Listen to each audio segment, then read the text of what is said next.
132ാം വാർഷികത്തിലെ അധ്യക്ഷത അലങ്കരിക്കുന്ന P T A president, വേദിയിൽ സന്നിഹിതരായിരിക്കുന്ന ഓരോ മാന്യങ്ങളും വന്നിരിക്കുന്ന കുഞ്ഞുങ്ങളെ, ഞങ്ങളുടെ 50 വർഷം പുരാതനമായ ഞങ്ങളുടെ കൂട്ടുകാരെ, മാതാപിതാക്കളെ, ഞാനിന്നിവിടെ ഞങ്ങൾ 1977 പഠിച്ച ഒരു കൂട്ടം കുട്ടികളുടെ പ്രതിനിധിയായിട്ടാണ്.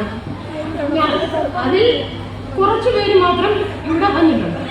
ആ പ്രതിനിധിയിലപ്പുറം ഇന്നിപ്പോൾ ഞാനിവിടെ നിൽക്കുന്നത് നിങ്ങൾ പ്രതീക്ഷിച്ച ആളല്ല, പ്രതീക്ഷിച്ചത് സുമയാണ്. ചില സാങ്കേതിക കാരണങ്ങൾക്ക് മൂലം അവൾ ഗൾഫിലാണ്. തിരിച്ചെത്താൻ വൈകുന്നത് കൊണ്ട് ഞാൻ ഇവിടെ നിൽക്കുന്നു. അല്ലെങ്കിൽ ഇവിടെ നിങ്ങൾക്ക് വളരെ സരസമായ ഒരു പ്രസംഗം കേൾപ്പിക്കുന്ന സുമയെ നിങ്ങൾ ഇന്ന് മിസ് ചെയ്യും. എനിക്ക് അത്രയ്ക്കൊന്നും കഴിയില്ല. ഞാൻ ഇന്ത്യൻ ആർമിയിലായിരുന്നു 1985 തൊട്ട് 2021 വരെ ഞാൻ ഇന്ത്യൻ ആർമിയിൽ വർക്ക് ചെയ്തിട്ട് ഇപ്പം വിശ്രമ ജീവിതം നയിക്കുന്നു. വെൺമണിയിലാണ് ഞാൻ ഇപ്പോൾ ഉള്ളത്.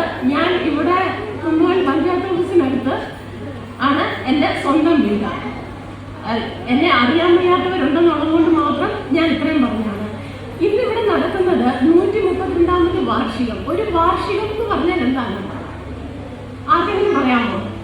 ഒരു സ്കൂളിൻ്റെ വാർഷികം, അത് ഒരു വർഷത്തെ പരിശ്രമങ്ങളുടെ അന്ത്യം. നിങ്ങൾ ഒരു വർഷം എന്തൊക്കെ പഠിച്ചോ അതിൻ്റെ ഒരു അവസാനം, അത് കഴിഞ്ഞിട്ട് അതിൻ്റെ ഫലം, അതിൻ്റെ പ്രതിഫലം, നിങ്ങളുടെ വിജയത്തിൻ്റെ ആഘോഷം. നിങ്ങളിവിടെ നിങ്ങളുടെ വിജയം ആഘോഷിക്കാൻ വന്നിരിക്കുകയാണ്. ഈ ഒരു വർഷം പഠിച്ചതിന് അവിടെ വെച്ചു. നിങ്ങളുടെയൊക്കെ ആദ്യത്തെ നിങ്ങളുടെ ടീച്ചർ ആരാ? ഒരു കുഞ്ഞിന്റെ ആദ്യത്തെ ടീച്ചർ എന്ന് പറയുന്ന ആരാ? അമ്മ, അച്ഛൻ. അതെന്തുകൊണ്ടാണെന്ന് വെച്ചാൽ ഒരു കുഞ്ഞ് ജനിക്കുന്നത് മുതൽ 3 വയസ്സ് വരെയാണ് അവൻ ഏറ്റവും കൂടുതൽ കാര്യങ്ങൾ അറിയുന്നത്. അവൻ ഒരു ബ്ലാങ്ക് ആയിട്ടുള്ള ഒരു യൂണിവേഴ്സിറ്റി പോലെ കടന്നു വരുന്ന കുഞ്ഞ്. ആ 3 വർഷത്തിൽ അവൻ കാണുന്നതെല്ലാം പുതിയ പുതിയ കാര്യങ്ങൾ സ്റ്റോർ ചെയ്യുന്നു. ഈ 3 വയസ്സ് കഴിയുമ്പോൾ ആ കുഞ്ഞിനെ കൊണ്ടുവന്നിട്ട് സ്കൂളിലേക്ക് വിടുന്നു. അപ്പോൾ അവിടെ അവന്റെ ടീച്ചർ ഈ കുഞ്ഞ് കണ്ടത് എന്തൊക്കെയാണോ അത് എന്താണെന്ന് അവൻ അറിയില്ല. അവനോ അവളോ അത് അവനെ മനസ്സിലാക്കി കൊടുക്കുന്നു.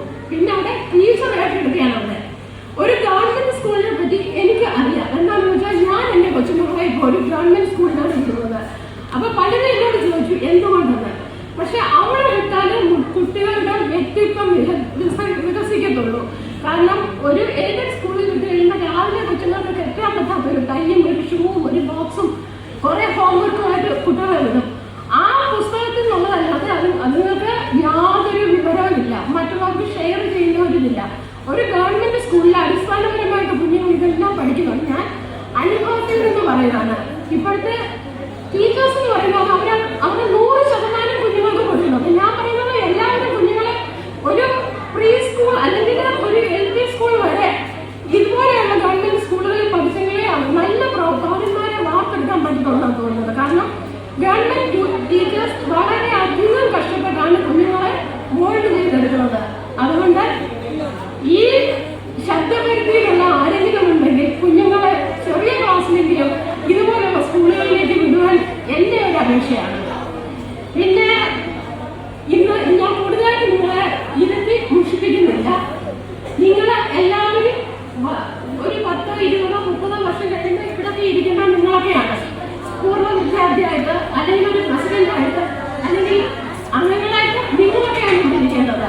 അപ്പം ആ സമയത്ത് നിങ്ങൾക്ക് നല്ലത് പറഞ്ഞു കൊടുക്കാനും പറയാനും ഉള്ള അവസരം ഉണ്ടായിരിക്കണം. എല്ലാവരെയും സമത്വത്തോടെ കാണുക, എല്ലാവരോടും സ്നേഹമായി പെരുമാറുക. നമ്മുടെ രാഷ്ട്രം കെട്ടിപ്പടുക്കുന്നതിൽ നിങ്ങൾക്കുള്ള പങ്ക് വളരെ വലുതാണ്. നല്ലത് മാത്രം ചിന്തിക്കുക, പോസിറ്റീവായി ജീവിക്കുക. നിങ്ങൾ വളരെ വലിയ സ്വപ്നങ്ങൾ കാണുക. ആ സ്വപ്നങ്ങൾ നിങ്ങൾ അത് കിട്ടാൻ വേണ്ടി നിങ്ങൾ തനിയെ പരിശ്രമിക്കണം. നിങ്ങൾ പരിശ്രമിച്ച് ആ സ്വപ്നത്തിൽ എത്തിക്കഴിയുമ്പോൾ വീണ്ടും നിങ്ങളുടെ സ്കൂളിലെയും പഴയ ടീച്ചേഴ്സിനെയും മാതാപിതാക്കളെയും എല്ലാവരെയും ബഹുമാനിച്ച് അവരുമായിട്ടുള്ള കോണ്ടാക്ട് നിലനിർത്തി. ഇന്നിപ്പം ഈ തലമുറയിൽ കാണുന്ന പോലെ അച്ഛനമ്മമാരെ വൃദ്ധസദനത്തിൽ വിടുന്ന മക്കളായിട്ടല്ല, നിങ്ങളുടെ കൂടെ നിർത്തി നിങ്ങളെ എങ്ങനെ അമ്മയും അച്ഛനും പരിപാലിച്ചോ അതുപോലെ പരിപാലിക്കുന്ന കുഞ്ഞുങ്ങളായി വളർന്ന് നാളെ